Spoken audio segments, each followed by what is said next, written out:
Breakfast table पर इशिता ने normal tone में कहा, तुम्हारे डैड के एक फैमिली फ्रेंड को आज डिनर पर इनवाइट किया है, इसलिए कबीर तुम टाइम पर घर आ जाना। कबीर ने अपना कप रखते यूं सर हिला दिया। ठीक है मॉम। वो बिना किसी एक्स्ट्रा रिएक्शन के अपना ब्रेकफास्ट कंटिन्यू करने लगा। हयात चुपचाप बैठी थी, लेकिन उसके चेहरे पर हल्का सा कंफ्यूजन और टेंशन दोनों दिख रहे थे। इशिता ने एक बार दोनों को देखा और कैजुअली अपनी बात कंटिन्यू की। और मैं सोच रही हूँ आज हयात को शॉपिंग पे ले जाऊं।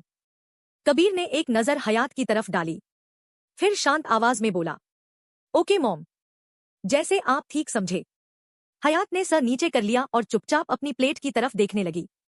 रूम में नॉर्मल सी मॉर्निंग कॉन्वर्सेशन चल रही थी, लेकिन हयात के दिमाग में अब भी सुबह की बातें घूम रही थी।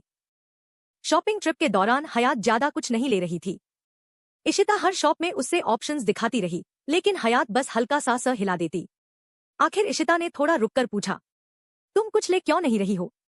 हयात ने धीरे से जवाब दिया, मुझे आज कुछ भी लेने का मन नहीं है मॉम। इशिता ने उसकी बात समझकर ज्यादा फोर्स नहीं किया। थोड़ी देर बाद वो लोग घर लौट आए। शाम धीरे धीरे रात में बादल गई। डिनर के लिए सब पहले से ही सेट था। गोपी काका ने पूरा अरेंजमेंट एक से कर दिया था। घर का एटमॉस्फेयर एक फॉर्मल डिनर जैसा था। कबीर अपने रूम में था, रेडी होने के लिए। जब वो अपने रूम में आया तो उसने देखा हयात ब्लैक इंडियन आउटफिट में तैयार हो रही थी। वो मिरर के सामने हल्का सा ज्वेलरी सेट कर रही थी, लेकिन उसके चेहरे पर वो यूजुअल एक्साइटमेंट नहीं थी। कबीर ने उससे एक नजर देखा, फिर बिना कुछ बोले अपने कबर्ड की तरफ बढ़ गया। वो जल्दी से फॉर्मल क्लोथ्स चेंज करने लगा। थोड़ी देर बाद वो रेडी होके नीचे जाने लगा। नीचे हॉल ऑलरेडी सेट था। आज के डिनर के लिए राजवीर के एक फैमिली फ्रेंड आए थे, विक्रम सिंह चौहान। विक्रम सिंह चौहान अपनी वाइफ के साथ घर में एंटर हुए और उनके साथ रजत, प्रिया और फैमिली का एटमॉस्फेयर एक फॉर्मल गेस्ट विजिट जैसा बन गया।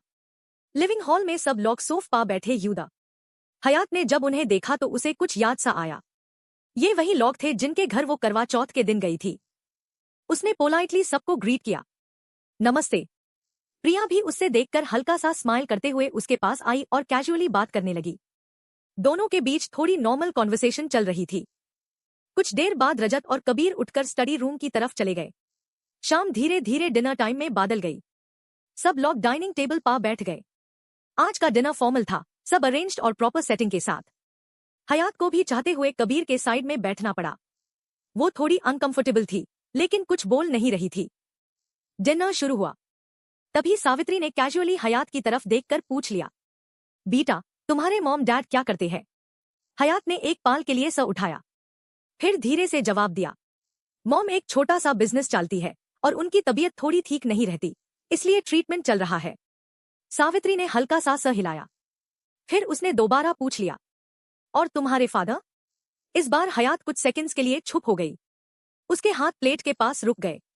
उसका चेहरा थोड़ा सा टाइट हो गया, जैसे उसके पास इस सवाल का कोई क्लियर जवाब ही ना हो। वो नजर नीचे करके बस इतना ही कह पाई, हयात ने बोलने के लिए मुंह खोला ही था। उससे पहले राजवीर ने कामली कह दिया, हयात के मॉम सिंगल पेरेंट है। डाइनिंग टेबल पर एक पाल के लिए अजीब सी खामोशी छा गई। हयात ने तुरंत कबीर की तरफ देखा, फिर राजवीर की तरफ। यूं समझ नहीं आ रहा था कि वो क्या बोले या क्या रिएक्ट करे। उसके अंदर एक अजीब सी घबराहट बढ़ने लगी। सबके सामने अपनी पर्सनल लाइफ डिस्कस होना उससे अनकंफर्टेबल कर रहा था। वो धीरे से अपनी सीट पार और छोटी हो गई, जैसे खुद को छुपाने की कोशिश कर रही हो। उसने अपना ग्लास उठाया और थोड़ा पानी पिया, शायद अपनी घबराहट को कंट्रोल करने के लिए। कबीर ने एक नजर उसकी तरफ डाली। उसने हयात के फेस का टेंशन नोटिस किया, लेकिन अभी कुछ बोला नहीं। डिनर कंटिन्यू होने लगा, लेकिन एटमॉस्फेयर थोड़ा हैवी हो चुका था। हयात ने धीरे से अपनी नजर प्लेट पर रख दी और चुपचाप खाना शुरू कर दिया। डिनर खत्म होने के बाद सब लोग हॉल में बैठकर नॉर्मल बातें कर रहे थे। माहौल थोड़ा रिलैक्स्ड हो गया था।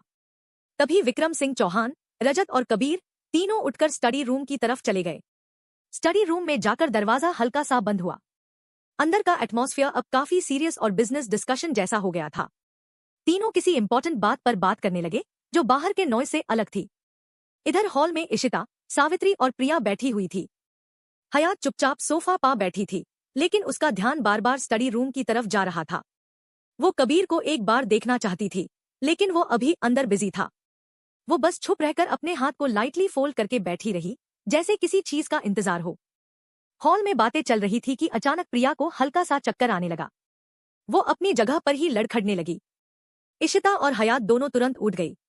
हयात घबरा कर बोली, मैं कबीर को बुला देती हूँ मॉम, वो स्टडी रूम में गए हैं। वो जैसे ही स्टडी रूम की तरफ जाने लगी तभी राजवीर भी बाहर से अंदर आ रहे थे।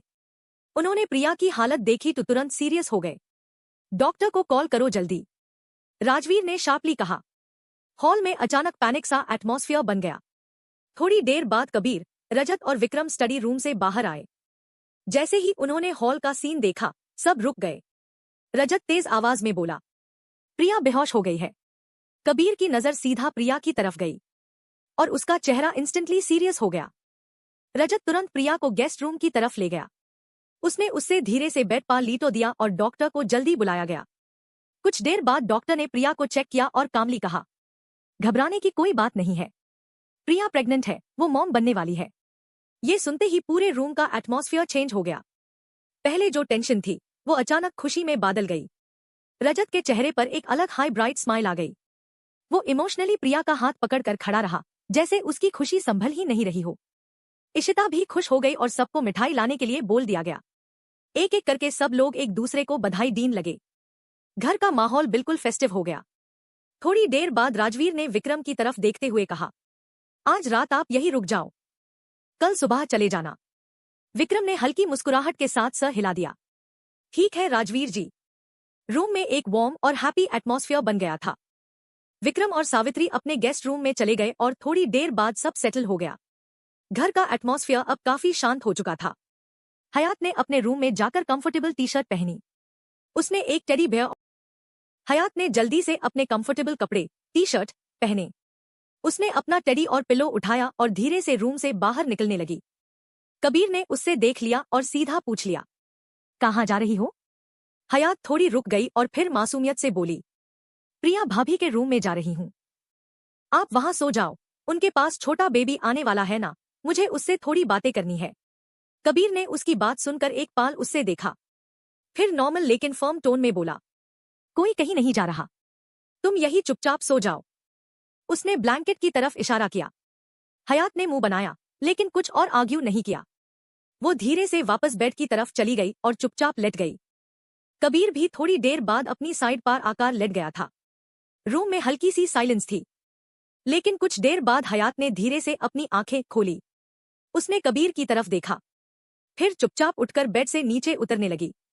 जैसे ही वो दूर की तरफ जाने लगी, कबीर ने तुरंत उसकी आवाज पकड़ ली, क्या कर रही हो? हयात रुक गई। कबीर ने थोड़ा इरिटेटेड टोन में कहा, तुम्हें एक बात समझ नहीं आती क्या? बार बार एक ही बात समझनी पड़ती है मुझे। हयात का चेहरा थोड़ा सा उतर गया। उसने मुंह बना लिया और चुपचाप वापस पलट गई। बिना कुछ बोले वो बेड पर आकर लेट गई और अपना ब्लैंकेट ठीक से ओढ़ लिया। कबीर ने एक नजर उसकी तरफ देखा, फिर साइलेंटली अपनी आंखें बंद कर ली। रूम में फिर से शांति छा गई, सिर्फ दोनों की हल्की सी सांसों की आवाज रहे। Stay tuned to be continued. Like, subscribe, and follow for more.